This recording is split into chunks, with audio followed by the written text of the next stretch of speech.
Joining us now is Erin Perrine, the Principal Deputy Communications Director for the 2020 Trump campaign.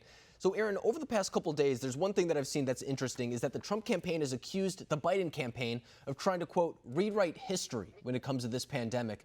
What do you mean by that? Well, Joe Biden has been a continual step behind throughout the pandemic, trying to show what failed leadership in a basement looks like, and he's doing it quite well. When you actually look at the bold, aggressive steps that President Trump took, including limiting flights coming in from China, the China travel ban, at the time Joe Biden called it xenophobic and hysterical xenophobia. And now he's trying to say that he was supportive of that measure.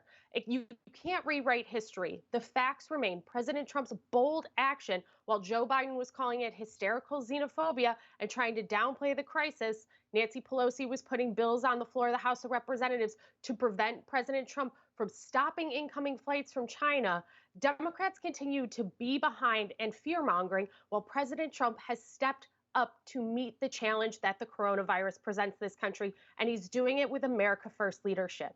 And we've seen the Trump campaign not only highlight those facts that you just mentioned, but also even before the coronavirus pandemic, Joe Biden's close ties to China to begin with, business ties outside of government, multiple things. I know that Hunter Biden also has his allegations regarding China. I'm sure we'll hear a lot about Hunter Biden between now and November. But then on the other hand, I see that the Biden campaign is trying to use some of the president's language against him. They say that, for example, there was one tweet a couple months ago where the president was praising China for their actions in regard to this pandemic. How do you fear that that may be used against President Trump? Do you think that'll be an effective strategy for the Biden campaign? President Trump has been aggressive with China, and he is holding them to account. He is calling them out, and so is Secretary of State Pompeo, to make sure the facts are getting out there, because the facts that were hidden about the coronavirus have cost lives, and the World Health Organization's role in that is being held to account by President Trump as well. The contrast is clear, and the choice is clear. President Trump's bold, aggressive leadership, where he is holding countries to account for their actions and the World Health Organization, or Joe Biden, who does have cozy ties with China, whose son Hunter has cozy Chinese ties as well. And the question remains, where's Hunter? Yeah, and I think that there's something important to note there, too, is who was acting on what information when they knew that information. For example, early on, we didn't know that China was lying to us about the numbers coming out of there. We didn't know that the World Health Organization was going to parrot that propaganda. It's something that's easy to be said in hindsight when we look back and know what we know now. But at the time, there was no reason to distrust the World Health Organization, especially acknowledging the fact that this is an issue that affects the entire world. The worse that we're off in the United States, the more the accountability there's going to be on China when this is all said and done. And at the president's town hall last night, he drew something close to 4 million viewers, I believe. It was a very impressive number for the most part. Do you believe that his messaging when it comes to this topic will resonate among the average American and the Americans that you need to vote for him in 2020?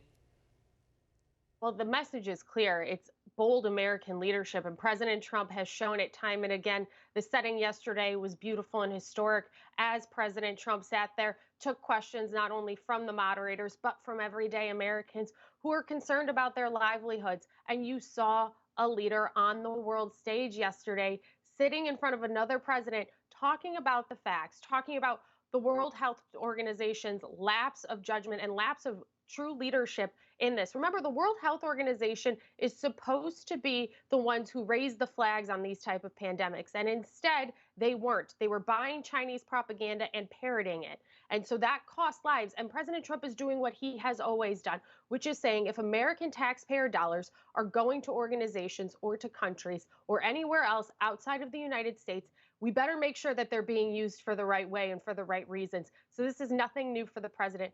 But what we saw yesterday was what you will see throughout the campaign and with President Trump. It is taking the facts and putting them out there for the American people, taking questions. You compare that with Joe Biden, who just doesn't have the record.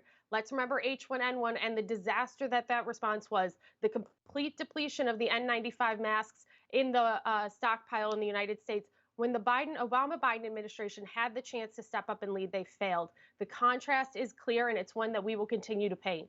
And I think you're right about that contrast, but when you break down the two different sides, people know what they're going to get with President Trump. I think people generally, the average American, knows what Joe Biden is representing at the moment, but he does have a lot of allies in the media right now who are assisting him with his messaging. In fact, President Trump at his town hall last night said that he has been greeted with a hostile press, the likes of which no president has ever seen.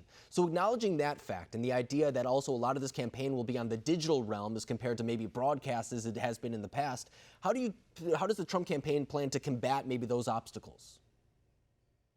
Well, this is a campaign that is reflective of the candidate. President Trump holds no punches, and when he is punched, he punches back 10 times harder to get the truth out there. And he uses every resource available to circumvent the mainstream media. He uses Twitter, he uses his platforms. And when he puts all of his social media presence together, he reaches an audience larger than the Super Bowl. That's the reach that this president can instantaneously turn on to get the facts out there. And the media can do their best to try and cover for Joe Biden, but he's not a good candidate. He hasn't been for 30 years. He wasn't a good politician. He's not a good candidate. So not only does he have to defend a disastrous record, being a poor candidate on the stage as well, but also his what will be failed policies if he is elected.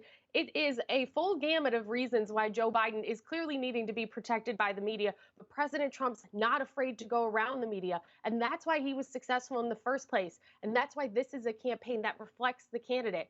In April, the 1st through the 26th, we had almost 300 million views online of our broadcasting with the original broadcast for Team Trump. So the media can do their best, but there is no slowing down the Trump train. I think that there's a big difference between the two digital campaigns as well. The Trump campaign has done a very good job. I'll give credit to Brad Parscale for putting that together. Even back in 2016, the digital presence was so important for the Trump campaign.